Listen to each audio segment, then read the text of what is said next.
This mud dogger over here that hides in the corner, they call him Chris. In fact, they call him Towson Chris. He came to Tombstone looking for his fortune, but right now, all I want is breakfast. Think we can find breakfast? We'll do our best.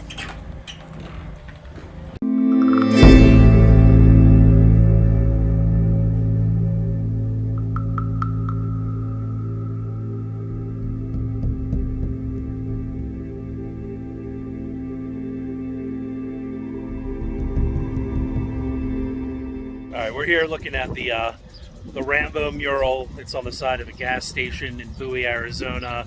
And basically, why it's here is because John Rambo's fictitious birthplace is Bowie, Arizona. But guys, there's nothing around here. There's not residential complexes. There's not houses. It literally just is like this one gas station, unless they're far afield somewhere else. But yeah, so we stopped here, maybe to use the bathroom and check out this mural.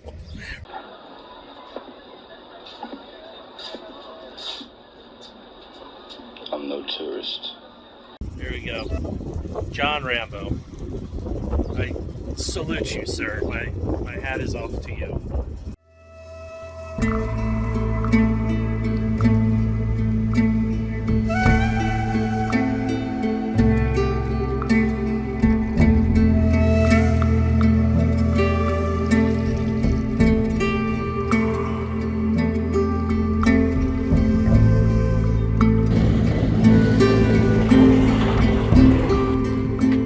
What you're looking at, guys, was the original location of the headquarters saloon.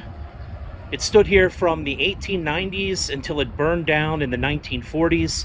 And this is where Warren Earp was shot to death by John Boyett on July 6th, 1900.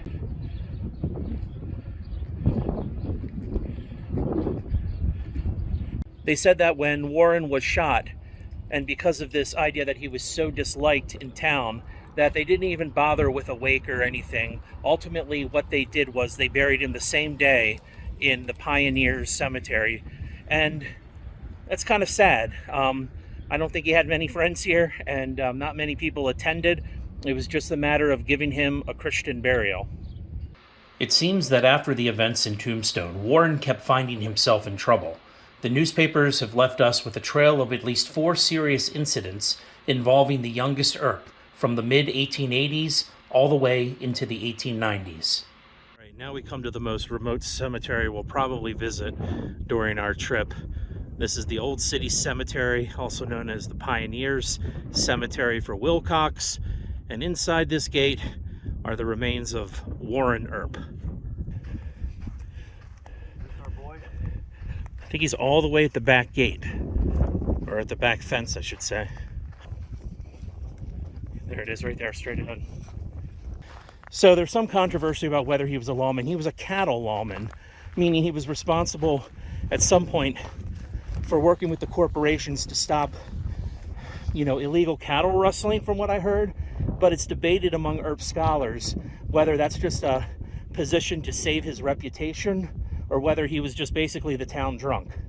And when he came to Willcox, he certainly earned that reputation when he got into a fight with John Boyett.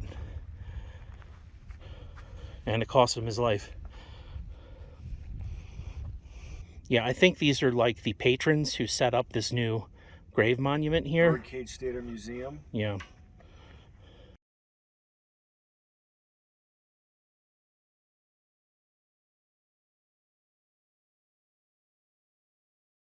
So although Warren Earp was not part of the fight at the OK Corral or behind the OK Corral, he was part of the later Vendetta ride. He came in town to help his brother Wyatt to restore his own order and personal sense of justice, and may have aided in the killing of Frank Stillwell in Tucson. But he definitely was riding with Doc Holliday and the others. But eventually, what happened was the Earps had to leave, so they left Arizona Territory. Warren did go back to his house. Eventually, he came back to Arizona Territory about a decade later, broke and looking for work, and ended up here in Willcox. So another point I'd like to mention is in our travels, when we are seeing headstones, tombstones of various lawmen and gunfighters from this time period, there's usually some kind of memorial that's left behind. Something personal. Maybe it's a penny, maybe it's a pin, maybe it's even a small bottle of vodka or tequila. But here, nobody's left anything for Warren. There's not a single sign that anyone's even been here recently to visit. And so I think that kind of drives home or reinforces the point. As much as he wasn't liked, his reputation didn't precede him. That dislike was probably maybe a mark that led him into the obscurity that he now knows today. And the only reason he's recollected is because of his brothers and who they were. It's unfortunate. Most of us will die in obscurity, but maybe he had more opportunities than the rest of us or others to have made a name for himself, and he didn't take the opportunity. It's kind of I would say the moral of the story is take your own opportunities, because you never know when your last moment is coming.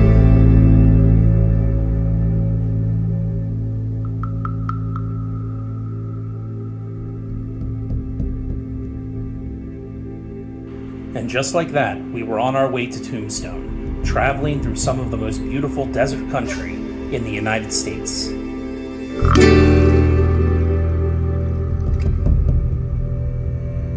Guys, we made it. We're finally here. We're in Tombstone, Arizona. How's that for cool?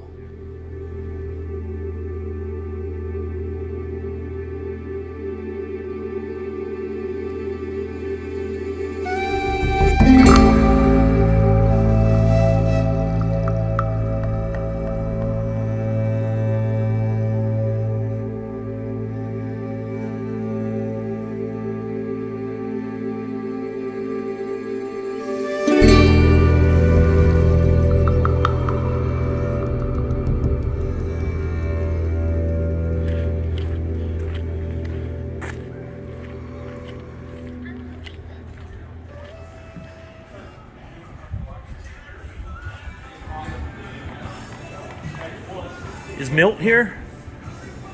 Milt. Kind of nice in here. You run it? Bill Joyce, owner, operator. Wire. Yeah, sure. No, okay.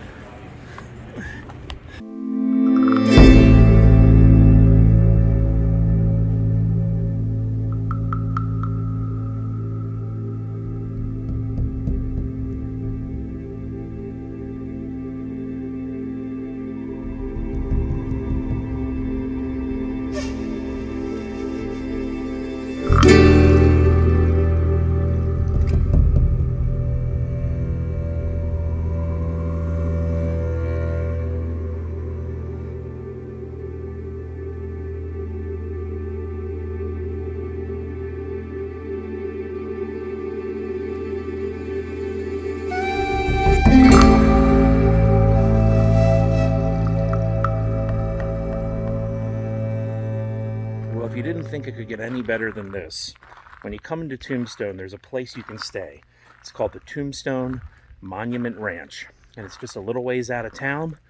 But if you haven't had your fill of Tombstone yet, with the prop-like Wild West town all around you, you can come to this place and get even more of it. That's because all the little shops here, they're actually rooms that you can rent. And it's pretty cool. So I think we're staying in the Wells Fargo room right now. And it's pretty quiet over here. Not a lot of traffic, not a lot of commotion, just you being one with nature.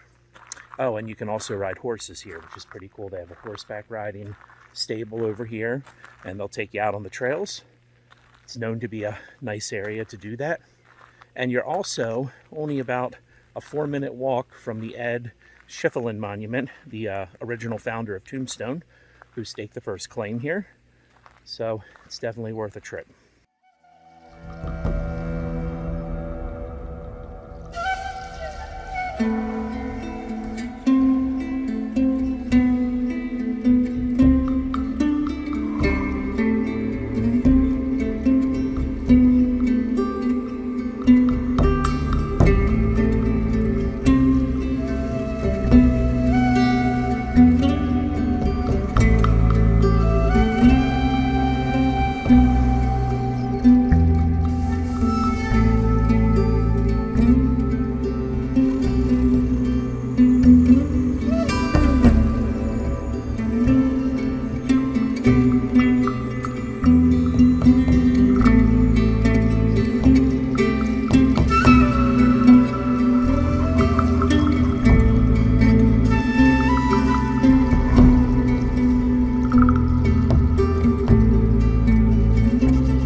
So out there beyond me are the Dragoon Mountains.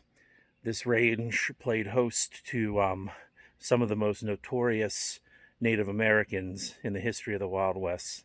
Cochise, Geronimo, they were out here with their bands of Apache, and they would regularly attack settlers coming in, cowboys, wagon trains, Wells Fargo men, anyone that didn't look like them.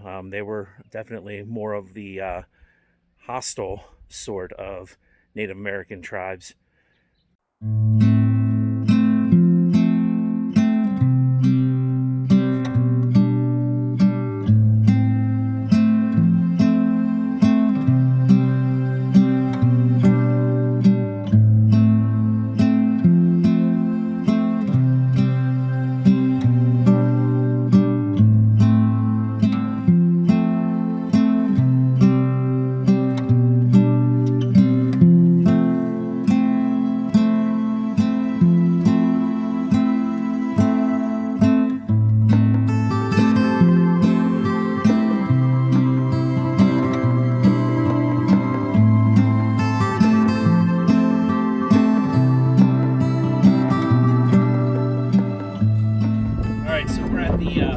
Monument for Ed Shiflin. Shiflin was the founder of the Tombstone stake. He came out here in the late 1800s after many unsuccessful attempts trying to find gold and silver. He eventually acquired the interest of a man named Gerd. He and his brother all made their way here to this land. They camped out in a cabin that had previously been raided by the Apaches, where 22 men were killed. But eventually, after a lot of hard work, desperation, and bad luck, things started coming together. And when they finally struck silver and were able to verify the accuracy of their find, they made millions and millions of dollars. As a result, the town of Tombstone opened up for business, and people from all over the country flocked.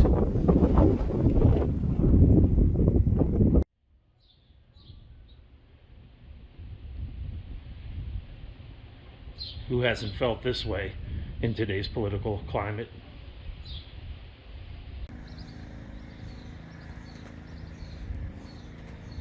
I mean, who would have thought in 1879 that your saloon would feature a bowling alley? That's pretty cool. So Luke Short is one of my all-time favorite cowboys. I don't know what it is about him. I just like him. We've seen him on the visitor registry at the Cimarron in Kansas, and the way he makes fun of himself and has a good time was cool. But he shot Charlie Storms right on this site behind me at the Oriental Saloon. And if memory serves me correct, both Charlie Storms and Luke Short were friends with Bat Masterson. So Bat Masterson was here at that time, around February 1881, and I think he tried to intervene in the conflict. Luke Short actually made Charlie Storms draw on him first, but Luke Short was quicker, and he returned fire and shot him. Now, one of the cool things about this story is that he turns at that point to Bat Masterson, who is coming over to inspect the carnage at the end of the incident, and he says something to the effect of, "Are these the kind of people you keep friends with, Bat?" And Bat Masterson, of course, was friends with Luke Short.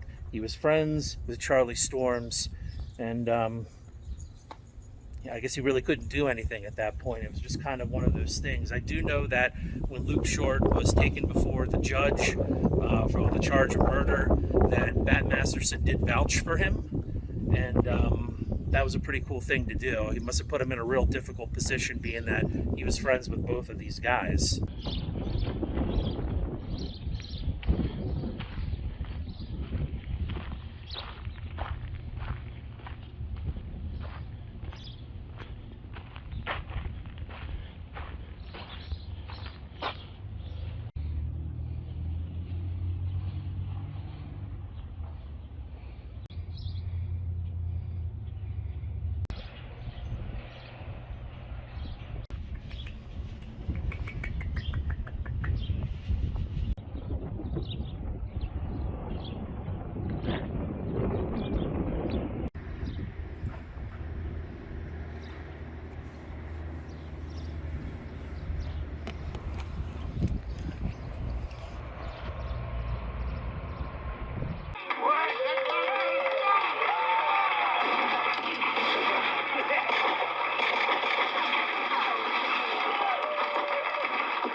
Professor Gilman?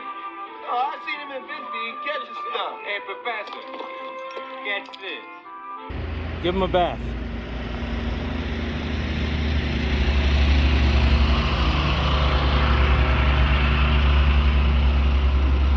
Almost.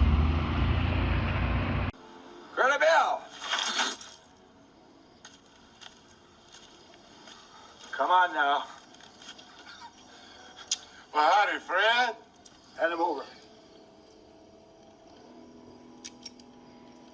Why, sure, Dad.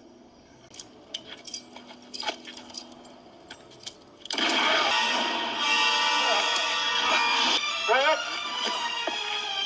Come on now, Fred.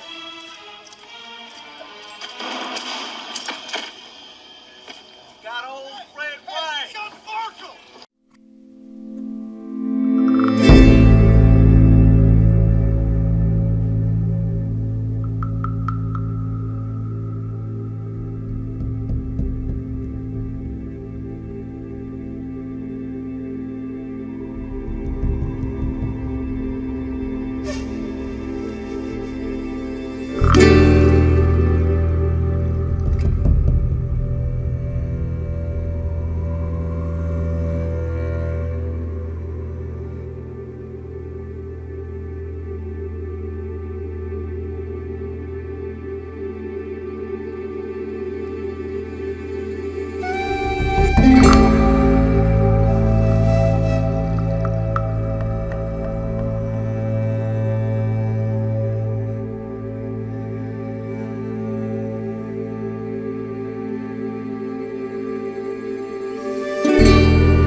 Arizona has been in a severe drought for many, many months, and this is the evidence of that. Just out here in Tombstone, and this is a dried up riverbed, guys. No water whatsoever.